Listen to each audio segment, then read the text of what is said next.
why don't we go to the airport and we'll walk around a brand new Generation 2 Plus Vision Jet, and we'll talk about some of the design characteristics and features. Come along with me in this video. Hope you enjoy it. Good morning, departure Vision Jet 379, Juliet Mike 1.5 for 3,000 and the turn to 090. 379 Juliet Mike, turn right heading 140.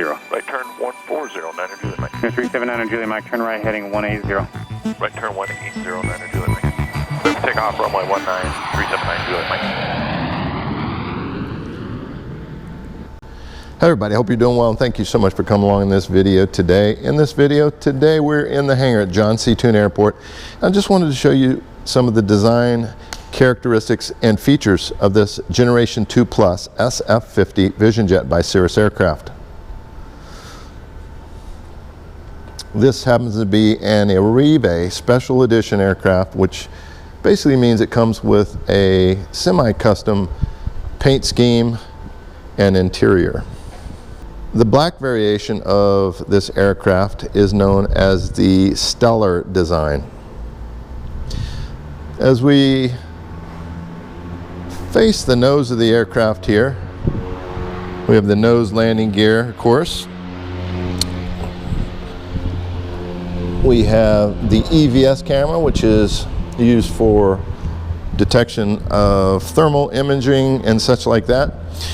An example of when that could be used is if you're in a remote location back taxiing on a runway, maybe in the early morning hours during darkness, or you're landing at night and there could be wildlife on the runway. You can actually use the EVS camera to determine if there's any live animals on the runway.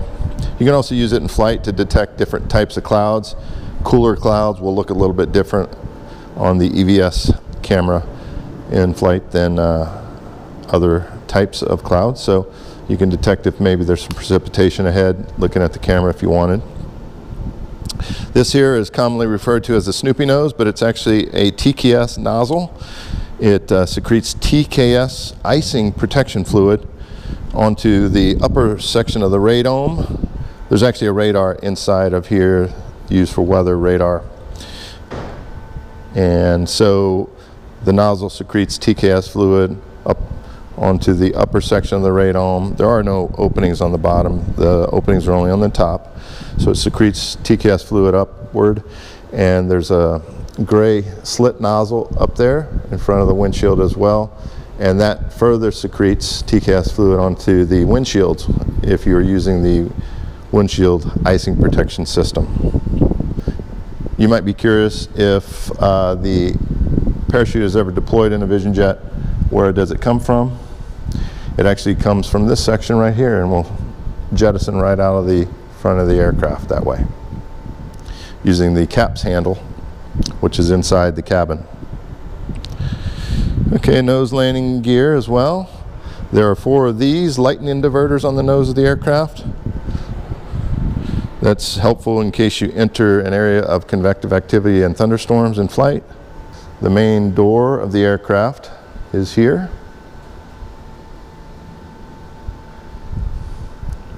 2 steps get you right into the aircraft. As we look at the windshield of the aircraft is of course known as the Vision Jet, which provides exceptional forward visibility and vision out of the front of the aircraft. It's pretty amazing. As we look inside, we'll see the emergency panel there. 2 quick Don oxygen masks are there, as well as the other features of the emergency panel. The MFD PFD combination. This is sort of a G3000 Garmin system. It's known as Garmin Perspective Touch Plus. So we've got a Garmin mode controller here, which is commonly referred to as an autopilot, but it does more than that, of course. There's your flap settings from either retracted 50% or 100%. There is the auto throttle control, the fuel control. Typically the aircraft's operated with the fuel control in the auto position, which will automatically switch from one tank to the other about every 2 minutes. Should you get a fuel imbalance in flight, you can manually select the left tank or the right tank depending upon which one you'd like to balance. That shiny wheel there is the manual pitch trim. It's used to make large pitch trim changes, such as on takeoff. On the side stick here, you have a hat switch, and this allows for the control of the pitch trim and roll trim characteristics. There is an entertainment screen there, so you can watch videos in flight if you wish, or conduct work, connect it to an iPad or laptop, and you can use it as a secondary screen. And that's pretty much the interior. This is the egress position of the pilot seat. This pilot seat can go all the way back, almost all the way up to here, but it's normally in that position. So it makes for easy entry and exiting for the pilot. And now we'll take a look at the engine inlet. This is a Williams International FJ33-5A medium bypass turbofan engine. It's capable of producing about 1,846 pounds of thrust at sea level under standard atmospheric conditions. That large fan in there, if you will, is called the N1 turbine. This is the vortex generator. Sorry about the dusty footprints there. Pneumatic boots along the leading edges of almost the entire wing.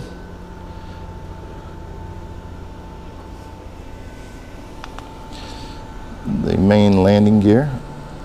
That's where we ground it when we're getting fuel. It is trailing link suspension, so it provides for a very nice and soft landing in most cases.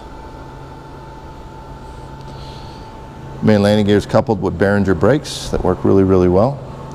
Surprisingly enough, this aircraft does not have anti-lock braking though, or ABS anyway.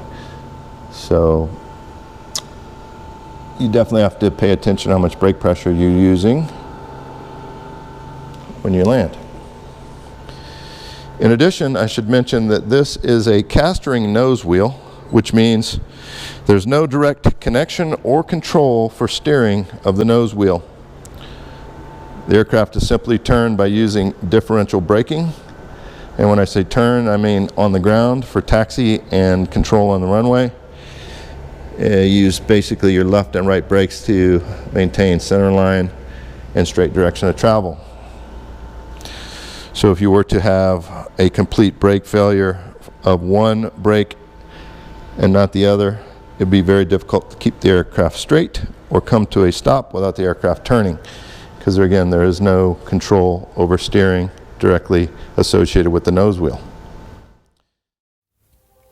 This video is sponsored in part by SF50 Flight Support. Check out sf50flightsupport.com for more information. We make jet ownership better with comprehensive services for owners, pilots, and operators of SF50 Vision Jets. We can fuel the plane here. Look at the tab, determines how much fuel is physically in the tank, and we also back that up by looking at the avionics system and the engine information strip inside the aircraft. The left pitot tube, of course, nav lights, strobes. As we come around left wing here, we'll notice this feature here. And you might ask what that is. That's actually the roll trim tab. It's controlled by the hat switch inside the aircraft. It's electronically controlled with a servo, and this provides roll trim characteristics. There is no manual means of setting roll trim in the SF50. It's all only done electronically. This is the aileron for the left wing, and that is our ability to provide full deflection. As we move this way, This entire surface here is the left flap. And again, it can be in the retracted position like this. It can be in the 50% position or the 100% position. Every takeoff is conducted with 50% flaps. Every landing should be conducted with 100% flaps. However, there are parameters that allow the aircraft to be landed with 50 flaps. And of course, if you had a complete flaps failure, we are trained to land the aircraft with no flaps. Okay, this is the baggage door. It's secured with a key, opened with a handle. There are the engine covers and pitot covers. These are window shades for when the aircraft's parked on a ramp for a long period of time outside. Various servicing components for oil and cleaning the plane. There's also some wheel chocks as well in there. Passengers can provide up to 300 pounds of luggage to be stored in this area. The cargo extend area, which goes well into the tail, limitation of 40 pounds. This is where we connect the plane to ground power. And ground power can be used to charge the battery, and also can be used to run the AC on the ground, provided that the ground power unit has sufficient power. It has to have at least 300 amps of power and at least 28 volts. Two pitot static ports there. There's a matching set on the other side. We have to check those prior to every flight, as that provides critical data to the aircraft systems. One of the design features of the Vision Jet, of course, is the V-tail. There are pneumatic boots on the leading edges for the icing protection system on the wings, as well as the horizontal stabilizers. As we come back here, we look at these. You might ask what those are for. That is part of the stability augmentation system, or the YASAS system. This is a completely automated system. It is not associated with any pilot inputs or control. It's controlled by the aircraft itself in the avionics. And you might ask, what's it for? Well, in a V-tail configuration aircraft, there can be a tendency for the tail to oscillate from one side to the other, and certain flight characteristics such as descent. And the aircraft has the ability to detect what's going on, and that will counteract that oscillation. And again, it's an automatic feature, so it provides a really nice way to control aircraft oscillation in flight. In fact, it's not even really detectable.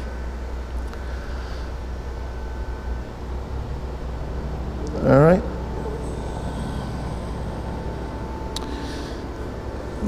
This feature here is known as a ruddervator, and of course there's two of those. This feature here is part of the pitch trim system, and again there's two of those as well. Pitch trim again is manually controlled using the trim wheel, or electronically controlled using the hat switch, and that affects the pitch characteristics of the aircraft versus the roll characteristics. These geometric stripes are part of the Arrive Special Edition design features. This feature here is the exhaust port for the environmental control system. The engine itself has two bleed air ports that are in use. They say there are as many as 4 on this Williams International engine, but the Vision Jet uses 2. One of them is used for the icing protection system, to specifically provide inlet air to the D-ring of the engine inlet, as well as to inflate the leading edge pneumatic boots. On the other hand, the environmental control system also has a bleed air port, and this bleed air port essentially receives bleed air to allow the environmental control system to pressurize the cabin and provide environmental control by way of temperature. Difficult to see, but they have these subtle Arrive markings in the design. Another static port set on this side. I mentioned earlier the windshield IPS system uses TKS fluid. It's like a glycol fluid, and it's filled here. And that's how you would access the reservoir.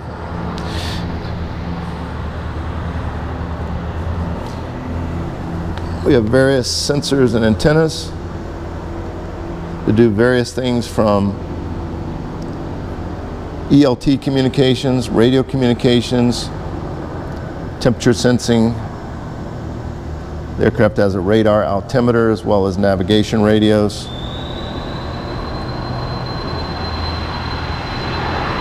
Another view of the main landing gear on the right side, in combination with those nice Behringer brakes.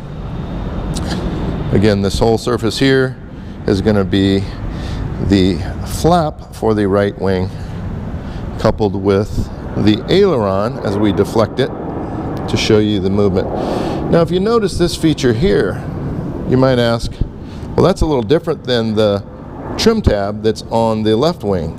Yes, this is what is referred to as a balance tab, and it is essentially meant to work in opposition to the aileron deflection. So you see when the aileron is deflected down, the balance tab comes up. And when the aileron goes up, the balance tab goes down.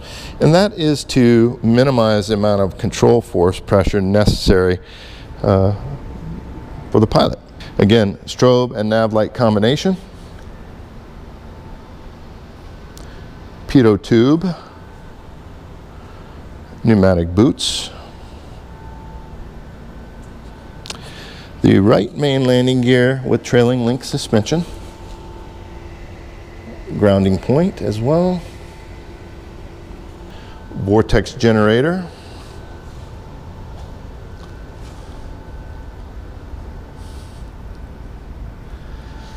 This is the AOA, or angle of attack vane. When the probe heat switch is turned on the bolster panel, this becomes very, very warm. In fact, hot to the touch. This detects the angle of attack on the aircraft for, say, takeoff or landing, and is part of the stall protection system. This aircraft has a variety of electronic stability functions and protections and subsystems. It has overspeed protection, which will pitch the aircraft up and attempt to slow it down so airspeed exceedances do not occur. It has underspeed protection. In certain circumstances, the aircraft will automatically pitch down in an attempt to save itself by increasing airspeed. This is if a pilot inadvertently enters a stall condition in flight. The aircraft will not do that if close to the ground.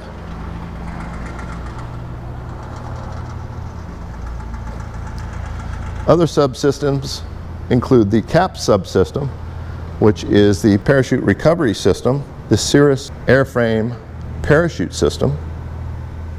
We also have a safe return subsystem. The safe return subsystem, again, is activated under three conditions. The first condition occurs when a passenger presses that red safe return button in the ceiling. Safe return will also be activated if the blue level button on the mode controller right there is left in operation for 1 minute or longer. And also the emergency descent submode will trigger the safe return submode as well if the emergency descent submode detects the need to conduct an emergency descent without pilot input. When the aircraft descends through 15,000 feet without pilot intervention, the safe return submode will automatically be activated. And what will that do? That will go into an auto land mode where the aircraft will begin to navigate on its own, avoiding weather and terrain in an attempt to find the most suitable runway condition based upon winds, distance, and other criteria. And the aircraft will eventually find the runway, essentially fly and approach at the appropriate speeds, and come to a stop on the runway without any pilot input. It is used only under emergency circumstances when the pilot is unable to land the plane. And again, that's part of the safe return sub-mode. Well, in any case, I want to thank you for spending your time with me today while I gave you a little bit of a walk around. This is an Arrive Special Edition Vision Jet, and appreciate you coming along. And until next time, safe flying, and we'll see you on the next flight. Thank you so much for watching this video. Don't forget to like, share, and subscribe to the channel. Click on the notification bell so you'll be the first to be notified when new video content is posted. And I can't thank you enough for your questions, comments, and feedback. Until next time, safe flying, and we'll see you on the next flight.